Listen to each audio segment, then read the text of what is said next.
सोलापूर शहरात आज सोमवारी पहाटे घडलेल्या भीषण अपघातात 3 तरुणांचा जागीच मृत्यू झाला। आता या प्रकरणात संशय व्यक्त केला जात आहे।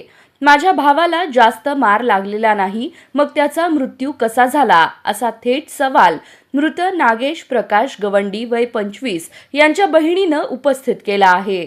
जोडभावी पेठ पोलीस ठाण्याच्या हद्दीत अज्ञात वाहनाच्या धडकेत हा अपघात झाला।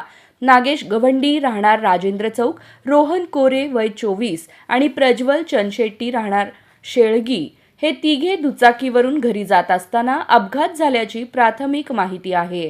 पोलिसांच्या अंदाजानुसार अवजड वाहनाने धडक दिल्याचं समजतं। मात्र कुटुंबियांनी व्यक्त केलेल्या शंकेमुळे तपास अधिक बारकाईने केला जात आहे। शासकीय रुग्णालयात माध्यमांशी बोलताना नागेशच्या बहिणीनं सांगितलं की रात्री 12 वाजता मी भावाला फोन केला होता। तो मित्रांसोबत असल्याचं म्हणाला।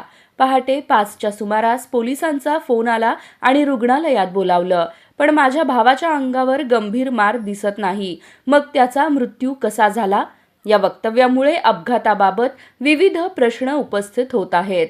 दरम्यान जोडभावी पेठ पोलीस घटनास्थळाजवळील विविध सीसीटीव्ही फुटेज तपास करत आहेत।